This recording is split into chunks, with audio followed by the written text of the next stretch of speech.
La continuación de una plática que tuvimos con Eric Olivares. Sí, se pone muy interesante con temas picosos por ahí, ¿no? A ver qué les parece. Vamos con el Nocast número 9, ya saben, la plática de Eric Olivares. Nocast. Eric, ¿qué sigue en tu carrera como diseñador? Bueno, pues ahora se me ocurrió la locura de meterme a hacer un doctorado. Entré y a las 3 semanas ya me había arrepentido, pero bueno.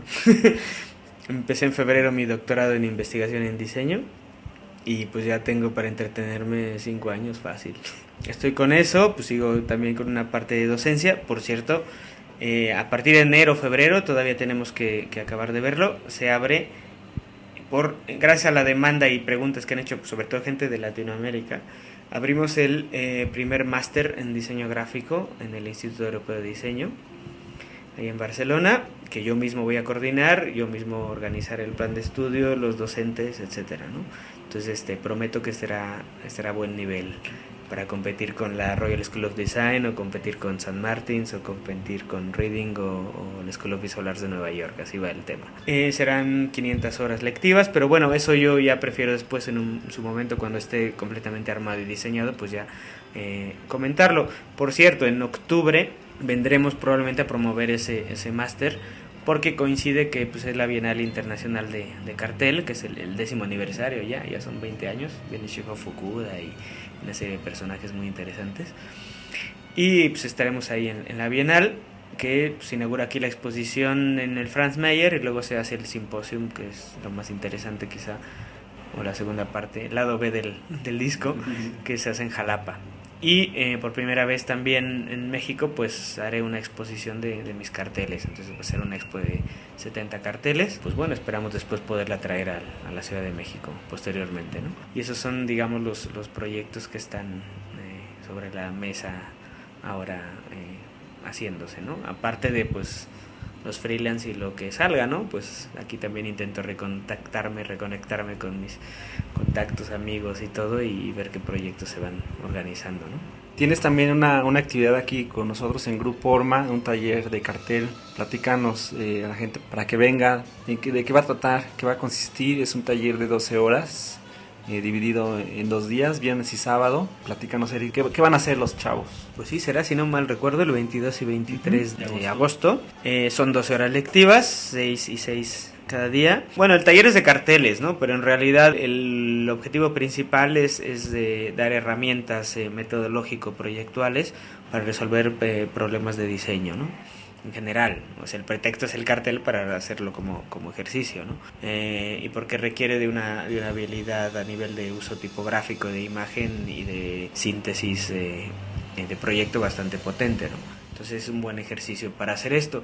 Y la idea pues es en realidad pues, exprimir neuronas, ¿no? Muchas de las veces cuando vengo acá a congresos y eso que me invitan a universidades, lo que más les cuesta trabajo a los estudiantes, al menos por lo que me han comentado, es justamente conceptualizar y aterrizar el proyecto, ¿no? Decir, bueno, ¿y ahora qué color le pongo? ¿Y ahora qué tipografía? ¿Y ahora si mi metáfora es adecuada o no? Etcétera, ¿no? Bueno, pues justamente el taller se trata de enfrentar todo esto, ¿no? Analizaremos un tema determinado, pero visto desde 2 perspectivas completamente diferentes, ¿no? Y 2 problemáticas completamente diferentes. Si nosotros escogiéramos, por decir algo, un tema cultural como ¿qué podría ser? El arte urbano. Podríamos hablar del arte urbano como fenómeno cultural o como fenómeno político-social, ¿no? Por decir algo. Entonces podemos hacer un cartel cultural y un cartel político del mismo tema. Y aparte decirte, pues el primer cartel me lo vas a hacer tipográfico y el segundo a través de imagen, ¿no? Es decir, que la tipografía apoya la imagen y viceversa, ¿no? Entonces, claro, te enfrentas a 2 puntos de vista y de desarrollo completamente diferentes, ¿no? Entonces, esa es un poco la sinopsis, digamos, de lo que haremos en el taller. Como no hay, salvo la gente que quiera traer su computadora, como no habrá computadora, pues habrá que dibujar letras, hacer lettering, entonces también meteremos ahí... Vamos a meterles una isla sin luz, ¿no? ¿Qué te parece? Para también el tema que habíamos platicado antes de ver con pocos recursos que pueden hacer. Genial, de eso se trata, ¿no? A mí me parece muy interesante porque además, fíjate, mi primer trabajo, cuando tenía 17 años, era de rotulista. Entonces de chalán de rotulista, ¿no? Y ahí le agarré el gusto a la tipografía, ¿no? Entonces, pues yo también hago caligrafía, lettering y todo esto porque lo he hecho desde hace media vida, ¿no? Entonces lo vamos a implementar también aquí para poder hacer los carteles, ¿no? Que además los haremos a gran formato, o sea, directamente bocetando en gran formato y dibujando y resolviéndolo a gran formato, ¿no? Para que se pueda hacer en esos tiempos y con esos recursos, ¿no? Hablando justamente de esto de que decíamos de pocos recursos, pues ser más creativo, ¿no? Entonces saber qué me haces con una o dos tintas para resolver tu trabajo, ¿no? Y obviamente haciendo mucho hincapié en la tipografía, en elementos de impacto, en jerarquías visuales y comunicacionales, en estrategias de percepción, etcétera, etcétera, ¿no? Obviamente también estos contenidos pues son extrapolables a cualquier proyecto de diseño, ¿no? Entonces el cartel es el pretexto, ¿no? Que ahora que hablabas pensaba un poco que a muchos de los diseñadores mexicanos nos cuesta trabajo la tipografía. No sé si tenga que ser un tema ahí sociocultural, no sé, hay muchas cosas que me gustaría como atacarlos desde un punto de vista, no sé, desde un punto de vista sociocultural, de mitos, costumbres, etcétera. Nos cuesta mucho aplicar bien la tipografía, inclusive ubicando así a buenos cartelistas sin problemas de tipografía. Es verdad. Entonces sería bueno que por ahí atacaras un poco ese tema, ¿no? Será. De hecho, me incluyo en eso. Uno de los objetivos es ese, ¿no? En realidad el tema importante es resolver el puente entre el problema a resolver y la metodología con el que lo resuelves. Y ahí está la clave, ¿no? Porque si tú dices, bueno, estoy haciendo un cartel para anunciar yo qué sé, ¿qué quieres? Un cartel de cine de terror, ¿no? Pues te podrías ir al estereotipo de poner las letras a veces como de moco, ¿no? ¿no? Y ya lo resuelves, ¿no? Pero claro, decir, bueno, ¿y cómo puedo resolver lo mismo sin usar lo mismo, ¿no? Entonces ahí, claro, tienes que ponerte a pensar, tienes que ponerte a investigar, ¿no? Y esto estoy seguro que cuando estuvo Gabriel les comentó al respecto, ¿no? Decir, no voy a poner nada más una gótica porque se me da la gana, ¿no? O una helvética porque es súper limpia y súper clara, ¿no? Yo creo que cada problema te sugiere, incluso investigando ese mismo problema, te sugiere las soluciones, qué colores, qué texturas, qué metáforas, qué formas, qué representaciones. Entre más investigues, más encuentras. Entre menos investigues, menos encuentras, ¿no? Y entre más investigues y más encuentras, luego viene lo difícil. Puedes decir, bueno, de todo este universo que empezaste con la punta en alfiler y acabas con una cosa inmensa, pues ¿qué es lo que tomo que me sirve para entonces resolver la idea, ¿no? Y ahí viene la parte importante. Pero es que no tengo tiempo, solo tengo 12 horas para acabar 2 carteles. Ah, pues a despabilarse, ¿no? Entonces, claro, es una exprimidera de neuronas y de estrategia potente, ¿no? Y ahí está la clave, ¿no? Porque lo más fácil sería ser preciosista y decir, pues esta se ve bonita y ya está, ¿no? Pero pues tú sabes que pues ahí abarcarás y resolverás cierto nivel, ¿no? Pues si tú quieres darle un plus, que algunos cuantos mirlos blancos entendidos lo vean y digan, es que aquí hay este otro detalle, pues ahí hay que trabajárselo, ¿no? Yo en ese sentido soy bastante especial, ¿no? En cuidar la tipografía y cuidar esos elementos, ¿no? No es naranja porque sí, ¿no? Hay un elemento importante dentro del desarrollo del concepto, un detalle que hace que me dé la pauta de que eso sea naranja, ¿no? Es decir, yo lo veo muy, muy así, ¿no? Cada vez que hablas me surgen como más dudas y más preguntas, entre ellas la gráfica popular, ¿no? Que es un tema bien complicado en México porque se ha vuelto moda, concretamente lucha libre y temas religiosos. Desde añísimos, porque mira, yo de mis primeros performances haciendo cosas relacionadas a la lucha libre, te estoy hablando del año 93, ¿no? O el año 94, ¿no? Y ya estaba este tema, ¿no? A ver, yo no estoy en contra de la gráfica popular. De hecho, me parece, y además te lo digo como aprendiz de rotulista que era, ¿no? De hecho, me parece maravilloso y que es una cuestión cultural bien interesante. Y lo mismo he podido comprobar en Venezuela, en Colombia y en otros países que he tenido afortunadamente la fortuna de, para la redundancia, de estar ahí, que también ese es un elemento como muy, muy de ellos, ¿no? En realidad es de toda Latinoamérica, ¿no?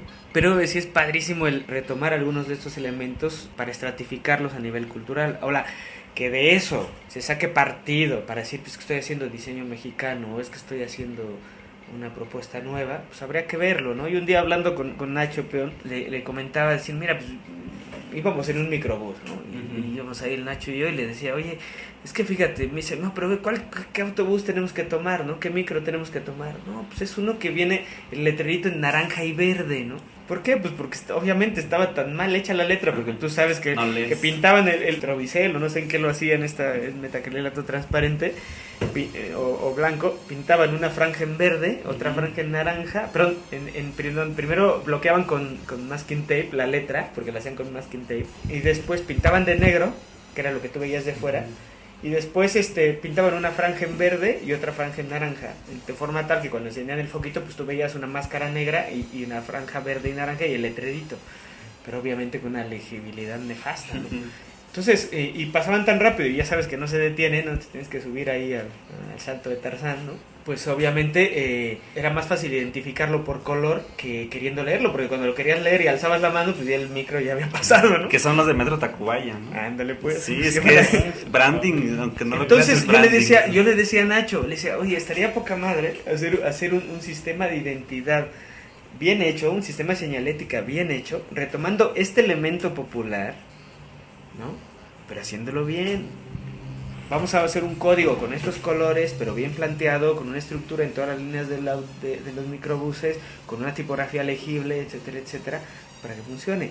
En ese sentido, si se toma los elementos populares así, como raíz, pero para luego generar cosas realmente nuevas y propositivas y funcionales, no meramente estéticas, ahí creo que tiene valía, ¿no? Yo ahí sí creo que tiene valía. Pero si de lo contrario se trata solamente de hacer el refrito del refrito del refrito, pues a mí honestamente me aburre, Y no es que no me guste, perdón, no es que no me guste como expresión popular, pero a mí me aburre. O sea, ya es lo mismo, con lo mismo, pues ya chole. Que yo al principio no estaba muy a favor de la gráfica popular en el diseño, porque si era como, digo, y lo he dicho y no me cansaré de decirlo, yo nací y crecí en Iztapalapa y una de las delegaciones más peligrosas de este distrito federal, crecí con todo eso, iba a la lucha libre desde los 5, 6, 7 años, no me sorprende, y estaba muy en contra, o sea, la verdad es que no me parecía como justo, ¿no? Para la gente que lo hacía desde su trinchera. Pero ahora que me he metido mucho en el tema de la creatividad, aprendí que la gente debe crear a partir de lo que es y de lo que tiene. ¿Qué eres y qué tienes? Y un ejemplo que ponemos mucho aquí en Norma es, ¿para qué chingados nos enseñan raíz cuadrada en la secundaria si en mi pinche vida lo voy a usar la raíz cuadrada? ¿Para qué sirve? O sea, ¿para qué te la enseñan si no lo vas a usar nunca? ¿Qué eres y qué tienes? Bueno, enséñame a sumar. Si yo vivo en una granja, pues enséñame a sumar con huevos y gallinas, ¿no? Si yo vivo en una ciudad, pues enséñame a sumar con coches, etcétera.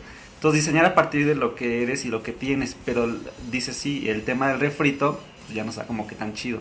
Entonces, tomar parte de la gráfica y transformarla, proponer transformarla, pero sí hay como una tendencia a tomar inclusive lo que hace el imprenta Payol y nada más ponerle un fondo o floritura, sí, y ya. Tú dime honestamente si eso realmente son propuestas de diseño, ¿no?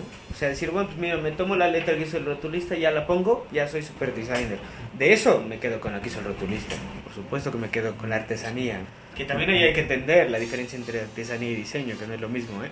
Entonces, ahora que tú tomes elementos y digas, pues mira, voy a hacer un cartel en el cual estoy usando... Eso hago mucho yo, ¿eh? O sea, yo mucho del color que ocupo, pues tiene que ver con mi mundo mexicano y ahora con mi entorno mediterráneo. Y mezclo ambas cosas, ¿eh? Entonces tú... No creo que en un número de Matiz, cuando se hizo una exposición en La Haya, no es cierto, no fue en la... No sé, no, fue en el Civil Theater en Holanda, que realizó Matiz. Yo había hecho un cartel sobre ese Mexican Design, pocos pelos pero bien peinados, ¿no? Y toda la ilustración, por ejemplo, que hice, pues eran colores sacados de una cajita de madera de estas veracruzanas, ¿no? Pero ahí el color pues tiene un acento en ese sentido, ¿no? En el que hay una cabeza de una muñequita de estas de trapo y el color era aplicado así como una cuestión, un rollo obviamente Mexican Curious, ¿no? Porque iba a escribirse en Europa, ¿no? Ahora, de eso a que la propuesta realmente sea funcional como diseño allá, en ese entorno, pues obviamente no. Y es el gran problema, que sigue viéndose como Mexican Curious, ¿no? Uh-huh. Me compro mi máscara de luchador como Mexican Curious, ¿no? No como un elemento de diseño realmente serio, transgresor, interesante, ¿no? Entonces siempre hay esos asuntos, ¿no? Cosa muy diferente al decir, pues mira, estas bolsitas que sacan hechas de bolsitas de fritura, ¿no? Recicladas, que ahí hay una propuesta de diseño real a partir de un elemento popular, uh-huh, contemporáneo, mezclado con la artesanía. Ahí sí hay propuesta. Y es muy notorio y muy tangible, ¿no? O otra célebre lámpara que me encanta, que es una de estas cestas de huevo, de lámina, ¿no? De estas de alambre para los huevos, y que los huevos son las bombillas, ¿no? Genial. Y eso sí es perfectamente vendible en Europa y tal, y que tiene una carga creativa interesantísima. Entonces, yo creo que hay que diferenciar esos elementos, es decir, esto es artesanía, esto es diseño, y esto es diseño con un toque de artesanía, con un toque obviamente de cultura, ¿no? Que sí que es falso que tú pienses que cualquier rollo de cultura popular mexicana aplicada al diseño realmente venda, y funcione como tal, o sea, como propuesta de diseño seria fuera de las fronteras. Funcionará en su entorno de Mexican Curious, pero fuera de ahí, ya no. Como cualquier moda, ¿no? Se iría en Como algún cualquier momento. moda, efectivamente, ¿no? Entonces, además, más aún las tendencias, pues tú sabes, hay cazadores de tendencias y tal, y van cambiando constantemente, ¿no? Y de repente, pues, ahora estamos otra vez en los 60 y luego en los 70 y ahora sí en los 80 y tal. Y es como un pez que se muerde la cola. Esto, por ejemplo, Félix Bader me lo había dicho hace añísimo, ¿no? Pues las modas van y vuelven, ¿no? Ujú. Y de repente los carteles que el mismo Félix hacía con dots así, de repente veo que el estudio de la Mosca en Barcelona hace carteles iguales, ¿no? De libertad para Angela Davis y rollos así. La misma estética, ¿no? O estudios así en Ámsterdam y tal, ¿no? Entonces, De hecho, hubo un artículo que subí al blog como referencia al blog de NO, de Shepard Fairey, y ponían plagio. Y todos sus carteles que hacía, que Shepard es el Obey, todos eran copias de carteles políticos de los 50, 60, 70, ¿no? Así es. La gran mayoría. Así es. Incluyendo el de Angela Davis, ¿no? Claro. Entonces ahí tiene muchísimo que ver lo que comentamos al inicio, ¿no? Tanta cultura tengo, pues ya no me dan a tole con el dedo, ¿no? Entonces los diseñadores de repente dicen, ¡ay, qué padre! Está padrísimo este estilo. Y va y si te lo copias clonado, ¿no? Copy-paste, pum. Entonces, pero esto sabes de dónde vino, ¿no? Yo un día a unos alumnos me acuerdo que eso, ¿no? Me trajeron un libro donde venían así, los carteles de Bureau de Stroke, de tal. No, es que mira, tal. A la siguiente clase les traje carteles cubanos antiguos, ¿no? Y alucinaron, ¿no? Decía, ¿quieres más creativo? Mira, y aquí no había ordenador, ¿eh? Y fue hace X años. Claro, pues es que si no tienes ese background teórico, histórico, y también metodológico, pues obviamente pues te dan a tole con el dedo, ¿no? Y entonces de repente vemos súper famosos a X designers, ¿no? Súper en la cumbre de la fama internacional, y no son más que copias y plagios de cosas que hubo hace 40, 50, 60 años, ¿no? Ahí, por mencionar uno, diría, por ejemplo, me gusta mucho el trabajo de Alejandro de Magallanes, que es un trabajo muy mexicano. Y luego platicas con él y te dices que este cartel se me ocurrió porque un día mi tío me dijo esta frase, ¿no? Sí, o un libro, sí, o es muy anecdótico. O leí Páramo, ¿no? O leí tal, o sea, autores mexicanos y de ahí. Y es muy mexicano y tiene la esencia del mexicano de hacer las cosas a mano, sin caer en lo mal hecho, más bien como hecho a mano, como son los rótulos, como haces las repisas en tu casa, como es este rollo, yo le digo tengo la teoría de la plastiloca, ¿no? La plastiloca. Que es, creo que contigo lo comentábamos, ¿no? De la plastiloca, que te descomponen los lentes y en vez de arreglarlo le pones plastiloca y digo, ya no sucede ahora, pero ahí está la plastiloca verde. Y la bola ahí, ¿no? Sí, y ahí la bola verde, ¿no? Entonces es un trabajo muy mexicano sin caer en la gráfica popular. No, y sin embargo, como todos, porque pues yo y él y todos, pues tienes otras influencias, ¿no? O sea, las influencias que le ha dejado el Peret, la influencia de la similitud del trabajo con respecto a Isidro Ferrer, o cartelistas polacos o checos y tal, o sea, tú puedes comparar y pues, todo el mundo tenemos nuestras influencias. Yo también, ¿no? Hay gente que me dice, pues yo tengo la influencia, por ejemplo, de Montalvo en algunas cosas que hace al inicio, o de otros diseñadores, ¿no? De Per Arnoldi, o del mismo Gunther Schmidt, de otras gentes. Y el mismo Renato Aranda me ha comentado también de su admiración respecto a Gunther Schmidt en sus carteles. En fin, todos tenemos una influencia, ¿no? Lo que sí es bien cierto y es bien interesante, y que con Alejandro además comparto a capa y espada, es que apostamos por las ideas, ¿no? O sea, que hay una propuesta conceptual ahí detrás, ¿no? Y una propuesta creativa interesante detrás, ¿no? A grado tal que la estética en un momento dado pasa casi a segundo plano, ¿no? Entonces yo creo que eso es muy, muy importante. Es muy, muy importante porque es la médula espinal de un proyecto de diseño creativo interesante, ¿no? Yo creo que esa parte es algo que sigue compartiendo, ¿no? Aunque somos de estilos completamente diferentes, ¿no? Yo soy pro tecnología y él casi antitecnología. Sí, es que eso iba a comentar, porque tú ves un cartel de Alejandro y dices, no mames, eso yo lo hubiera hecho en media hora y lo hago así rápido. Pero Alejandro se ha leído 20 libros y ha tenido el valor de decir, chinga su madre la tecnología. Aquí lo que prevalece es la idea, claro, ¿no? Y que la idea y la frase diga, no mames, sí es cierto. Sí, el valor de fundamentar ese trabajo es el que le da, ¿no? Por supuesto. De hecho, en mi caso también, o sea, hay muchos carteles que hago ilustrados a mano. La cuestión es de que la misma propuesta del diseño, las limitantes del proyecto, las facultades del propio proyecto, pues me dan la pauta de hacerlo de una manera u otra, ¿no? Y eso es lo que muchas veces a los estudiantes, a los diseñadores, sobre todo jóvenes, les cuesta mucho trabajo entender y resolver, ¿no? ¿Y por qué este cartel está hecho a mano? ¿Y por qué este está en vectores? ¿No? ¿Y por qué este es un modelado y una foto? ¿No? ¿Y por qué este es un objeto? ¿No? Pues bueno, pues ahí hay algo detrás, ¿no? Que da la pauta para que eso se haga, ¿no? Yo en mi caso pues trato de hacerlo de esa manera pues también para no aburrirme, ¿no? Porque no, lo que menos quisiera es estereotiparme, ¿no? Y caer en la formulita de siempre y hacerlo de siempre, ¿no? Porque entonces ya no te sacan de ahí, ¿no? Entonces yo soy bastante inquieto en ese sentido, ¿no? Pero sí que creo que ese elemento conceptual creativo interesante que de alguna manera el cartel permite por el propio medio que es, que aunque honestamente pues es un cartel que, digo, es un medio que prácticamente está muerto, ¿no? O sea, por lo menos en Europa está más que muerto, ¿no? O sea, decía por ahí el Enrique Satuel, el siglo XX fue el siglo del cartel, ¿no? El siglo XXI es el siglo de las marcas, ¿no?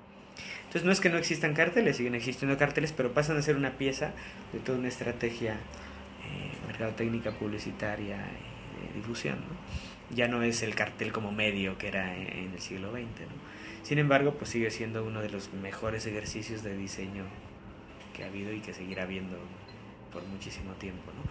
Tomando en cuenta que también pues hay muchos, según el desarrollo de cada país, pues se sigue usando como realmente como medio, ¿no? Que eso es muy rescatable. Unos podcasts atrás tuvimos la visita de Santiago y Jorge, donde les hacíamos la pregunta de qué necesita el cartel para resurgir. Primero tener espacio para ponerlo, ¿no? Porque, por ejemplo, en Barcelona pues ha desaparecido como medio porque, primero, los carteles que se imprimen son prácticamente tamaño doble carta, ¿no? O sea, un tamaño A3 o A4. O sea, eso ya no es un cartel ni una cartelita, ya es nada, ¿no? Entonces ya no hay ese espacio. Segundo, los pirulís o los espacios donde se montan los carteles, pues en realidad ya se ha perdido por una extraña razón toda esa magnificencia que tenían los carteles españoles en los años 30, ¿no? En la guerra civil y todo eso, ¿no? Entonces ahí sí que también pues no hay espacio para poner en realidad carteles, ¿no? Cosa muy diferente que ocurre en Latinoamérica o en otros sitios donde también el medio aún subsiste, ¿no? Entonces yo creo que por una parte es el espacio y el entorno donde se pueda exhibir, ¿no? O montar. En segundo lugar, pues también es la cultura que haya de cartel en el propio entorno, ¿no? Si bien es cierto que particularmente aquí en México pues ha habido como un boom del cartelismo, pues tiene que ver también por las enseñanzas y las influencias de cartelistas, ¿no? Particularmente en Puebla, ¿no? Lo que ocurre estando ahí mi querido Ñico y mi querido amigo René, pues claro, han sido un factor muy importante de impulso en ese sentido, ¿no? Cosa que, por ejemplo, es mucho más marcado ahí en Puebla que particularmente aquí en la Ciudad de México actualmente, ¿no? Pero creo que responde un poco a esto. Segundo, también, y no es por discriminación ni mucho menos, pero pues también tiene que ver lo que vaya recibiendo provincia, particularmente hablando de México, de lo que les llegue de otras partes, ¿no? No es lo mismo el nivel de diseño, calidad de diseño que puede obtener, por ejemplo, Puebla, al que le llegue a Yucatán o al que le llegue a Hermosillo, ¿no? También tiene que ver ese nivel. Digo, seguramente Iván se lo ha encontrado en congresos y esto a lo que me refiero, ¿no? Que los inputs que vayan recibiendo los estudiantes, pues es de lo que se alimentan, de lo que toman como referéndum para poder desarrollarse y hacer cosas, ¿no? También tiene que ver el hecho de que el cartel, pues como formato, vuelve a adquirir de alguna forma un carácter un poco subversivo, ¿no? Particularmente con el arte urbano y esto, ¿no? Baxi y todos estos tipos de artistas que generan estas metáforas muy sintéticas en una sola imagen, como si se trazase de un cartel o algo similar, ¿no? Creo que también eso es un factor interesante a valorar. Lo que sí hay que tomar en cuenta es pues hasta qué punto estas propuestas realmente llegan a ser de nuevo creativas, transgresoras e interesantes, ¿no? Que ahí es donde se puede abrir todo un campo de discusión tremendo, ¿no? Que volviendo, es que el tema de las generaciones me interesa mucho. Está la generación del 68, que es una generación por demás política. Por supuesto. Hablaste al principio del cartel de Medellín, que era muy, si no tanto político, era muy social. ¿Y quién hace los carteles sino los diseñadores? Vamos, carteles, digo entre comillas, bien hechos sino los diseñadores. Y los diseñadores ahora no tienen o no tenemos un compromiso, ya no digamos político, sino social. Claro, esa es otra cuestión importante, ¿no? Yo siempre he creído que el rol del diseño es un rol modesto, pero es un rol importante. Tienes la capacidad de comunicar de una manera eficaz, de una manera potente y y eso no hay que olvidarlo, ¿no? Yo me acuerdo perfectamente cuando ¿cuándo fue el año pasado, no? Que fue lo de los carteles estos que cortaron con navajas que estaban ahí claro, cerca. en la Alameda Central eran Así políticos, es, ¿no? ahora con el tema de Andrés Manuel López Obrador. Exactamente, ¿no? Y que cobraron mucho más fuerza justamente porque los cortaron y los surcimos, ¿no? Y ver la imagen surcida era 1000 veces más potente que haberlos visto de la otra manera, ¿no? Entonces, ahí hay un vivo ejemplo de eso, ¿no? Yo creo que es importante que la conciencia colectiva, pues justamente los diseñadores tenemos ese pequeño poder, ¿no? Y que teniendo una cultura sólida y teniendo una cultura histórica, de lo que tú quieras, detrás, pues claro, puedes mover montañas, ¿no? O sea, en realidad tienes un carácter de convocatoria potente, ¿no? En lugar de hacer cosas superficiales y banales y clonadas, ¿no? Yo creo que ahí es es uno de los principales compromisos, al menos para mí y seguramente para muchos de mis colegas, ¿no? De la misma generación, pues es un compromiso importantísimo, ¿no? Y que tú lo puedes también ver reflejado no solo en los de mi generación, sino de quienes nosotros aprendimos, ¿no? Del propio Carlos Palleiro, de Rojo, de todos ellos, ¿no? Existía también ese compromiso, ¿no? Y yo creo que hoy por hoy pues es una cuestión importante a retomar, ¿no? No como únicamente como un elemento que se ponga pues vamos a hacer una exposición de carteles sobre derechos de la mujer, ¿no? Pero pues se queda en galería, ¿no? Ahí pues hay que ver la forma de, claro, por supuesto, ¿no? Y no solo decir, pues hacemos este proyecto, ¿por qué no? Planificarlo, decir, bueno, pues que no es solo este cartel, vamos a planear a lo largo del año una serie de campañas sobre temas de derechos humanos, por ejemplo, ¿no? Y desarrollar todo ese, y pegarlo y hacerlo, y aparte de eso correlacionarlo con actos, con cuestiones de conferencias, con difusión de comunicación, etcétera, ¿no? Ahí es donde aquello cobra sentido, porque si no se queda en un cartel que te dice sí una consigna, pero pues no llega nada más, ¿no? Porque tomamos en cuenta que el cartel servía para anunciar algo, que luego iba a ocurrir, ¿no? O dar un punto de vista que iba a tener trascendencia en otro tipo de actividades. Ahí creo que eso es un valor importante a retomar, particularmente por la propia situación por la que pasa pues, todos los países, ¿no? Todos los países tienen sus bemoles y sus formas que resolver, pero particularmente aquí pues hay muchísimo por hacer, sobre todo a nivel social, ¿no? Muchísimo por construir y muchísimo por desarrollar. Que además una de las preguntas más recurrentes en las conferencias en otros estados de la República es que yo aquí en mi ciudad es muy pequeña y no pasa nada.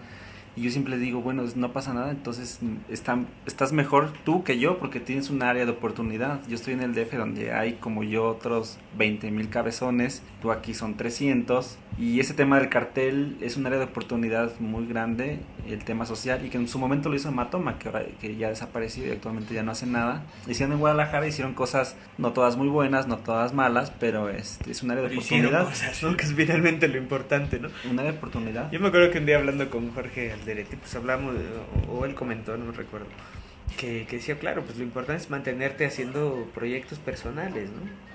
O sea, yo también, o sea, te mantienes, pues tengo mi trabajo, tengo este otro tema, pero pues tengo mis proyectos personales de diseño, de ilustración o de lo que quieras.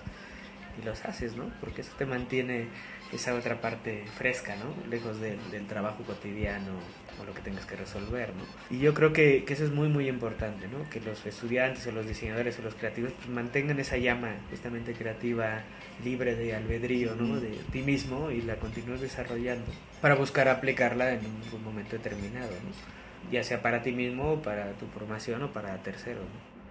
Eso yo creo que sí, muy muy importante. Ahora, que el cartel vaya a trascender o no como medio, pues la verdad, pues yo creo que ya no, honestamente, ¿no? Hace unos años cuando pasaron los atentados en Londres, mandé amigos un par de carteles que había diseñado sobre ese tema.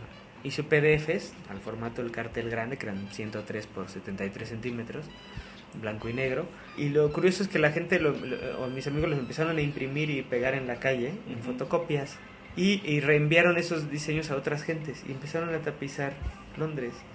Me mandaron fotos, no sé si la tapizaron por completo no, pero lo que sí te puedo decir es que lo iban pegando por la calle. Después recibí un email de un periodista griego cerca de Macedonia, del Macedonia Newspaper, que me decía que quería esos archivos y podía, me dijo, puedo usar estos archivos. Ya los tengo, ¿no? O sea, puedo usar estos archivos para un monográfico sobre el London Bombing que va a salir aquí en Grecia. Sí, por supuesto, ¿no? Pero ya alucinaba, ¿no? Del tema de esto, ¿no? Me acuerdo que un día lo comentaba, discutía con Alain Lekernek de este tema, porque él me decía, no, pero es que el cartel tiene que estar en la calle y tal. Y yo le discutí y le decía, sí, pero es que esto es un cartel como tal, diseñado y concebido como un cartel, pero mandado a través de un medio actualizado, y que la gente imprime en distintos tamaños y formatos. O sea, independientemente de que salga del parámetro del cartel clásico como puede concebirse, pues definitivamente es otra forma de proponer cómo puede funcionar una gráfica social, ¿no? ¿Y por qué no? Como vemos estos carteles o imágenes de video a gran formato, o estos carteles que van girando entre segmentos, ¿no? ¿Y por qué no puedo generar un discurso con eso, ¿no? Lo que es interesante es no si es un cartel o no, sino qué es lo que estás diciendo con ese mensaje, ¿no? Hacia dónde vas, qué propones, ¿no? Si eso se mueve o no se mueve, qué tipo de discurso puedes dar en un sentido u otro, o con una imagen sintética, o con un discurso de 3 imágenes o toda una secuencia, ¿no? Yo creo que lo importante finalmente es el mensaje y la transgresión que pueda generar y a dónde nos lleve, ¿no? Yo creo que eso es lo realmente valioso, ¿no? Ahora, el cartel, insisto, seguirá siendo uno de los mejores ejercicios del diseño gráfico por lo que exige, ¿no? Es una imagen de gran impacto con una síntesis conceptual, formal y discursiva que te permite resolver un problema a nivel de entenderlo en menos de 9 o 13 segundos, que te quedes con la información y que lo recuerdes, ¿no? Claro, puedes hacer eso, pues puedes hacer libros, revistas y lo que te venga, ¿no? Es decir, y explotarlo en su propio discurso y su propia forma de experimentar el propio medio, ¿no? Que eso es quizá lo interesante que podría llegar a ocurrir, ¿no? Es por eso que quizá yo me he diversificado, ¿no? Y metiéndome en otras áreas, ¿no? Porque hay esos medios que me dan esa pauta, pero pues no es suficiente quizá para lo que quieres expresar y buscas otras cosas, ¿no? Que ya casi para finalizar, Gis, para los que quieran, pues en principio conocer a Eric, está la oportunidad de tomar un taller con él aquí el 22 y 23 de agosto en Grupo Orma, y se está gestando la opción de hacer una exposición en el café de la Galería La Malquerida. Ojalá suceda, ¿no? Están en proceso, pero los mantendremos informados a través de nuestro website. Sí, se exhibirían ahí unos 15 carteles, una cosa así que yo mismo seleccionaré, se harían impresiones digitales, estarán numeradas y firmadas y pues bueno, al que le interese pues ya ahí estarán, ¿no? Anuncio también que en octubre pues vengo a la Bienal Internacional del Cartel en México, que es el 10º aniversario, y pues podré montar por primera vez en mi propio país una exposición de mis carteles allí, en Jalapa se hará. Y bueno, ya supongo que si tengo la website ya lista para esa fecha, pues aparecerá ahí la información, y si no, pues ya la mandaré por email a ustedes para que me hagan favor de difundirlo, ¿no? Sí, si quieren checar el sitio es www.cocinagráfica.com. Así es. Y un correo para pedirte chamba. Ahí mismo, en cocinagráfica.com vas a contacto y ahí está el email. Eric, pues muchas gracias por habernos acompañado, ha sido la charla más larga y podríamos seguir, pero creo que nos quedan 5 megas de espacio, ¿no? Sí, ya tenemos poquito. Estuvo muy buena la plática, bastante fluida y larga. Escúchenos, ¿no? Quincenalmente, por aquí nos escuchamos y nos vemos en el próximo NoCast. Recuerden nuestro correo info@no.com.mx, díganos qué opinan, sugerencias y qué les podemos dar. Pues un abrazo, saludos y muchas gracias por todo. Hasta luego. Gracias, Eric. Nos vemos. Sigan escuchando el NoCast. Adiós. En esta ocasión los vamos a invitar a un concurso llamado Los Leones no son como los pintan. El concurso Los Leones no son como los pintan tiene una vigencia del 23 de junio al 31 de octubre del 2008. Puedes meter tu propuesta, en este caso diseñar una playera frente y vuelta que hable del tema principal de este año, que es respeta y protege a los animales.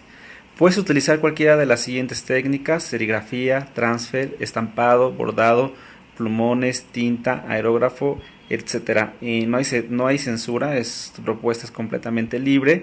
Recordarles que tiene un donativo de 250 pesos, el cual se donará gran parte a una causa social en pro de los animales. Pero pues les invitamos que visiten la página Los Leones no son como los pintan, y que ahí pueden descargar las bases y todo lo necesario para que puedan entrar a este concurso. Recuerden, los leones no son como los pintan.com. Los talleres de Grupo Orma ya en este mes, en el mes de agosto, Iván, ¿cuál nos tienes para esta ocasión? Estamos ya en el mes de agosto y vamos a tener aquí a Eric Olivares, que ya tuve la oportunidad de escucharlo en nuestro NoCast. estará impartiendo un taller de cartel, tipografía e imagen, imagen y tipografía. Es un taller express viernes 22 y sábado 23 de agosto con horario de 11 de la mañana a 6 de la tarde. Tenemos una hora de comida, son 12 horas de clase, tiene un costo de 1,350 pesos y el costo incluye la comida, así es que estamos poniendo todo lo posible para que se den una vuelta por acá. Y también inicia otro nuevo ciclo del taller diseño de revistas impartido por Iván W. Jiménez, director de la revista NO, del cual también aprovechamos para felicitar a todo el staff de la revista, ya que recién obtuvieron una beca del FONCA para seguir produciendo más y más números durante un año. Inicia el 30 de agosto, tiene un costo de 2,200 pesos, una duración de 20 horas y son los sábados de 11 a 3. Es un taller en el que además hay invitados a impartir distintos módulos. Y en septiembre, de la A a la Z, creación y digitalización de fuentes tipográficas con Cristóbal Enestrosa. Inicia el 6 de septiembre, también los sábados de 11 a 3, con una duración de 20 horas, un costo de 1,750 pesos. Para más detalles visiten el calendario en www.grupoorma.com/calendario. Esas son las fechas que tenemos para los próximos meses y nuevamente felicidades a NO. Adiós. Nocast, ensayo del diseño, www.no.com.mx.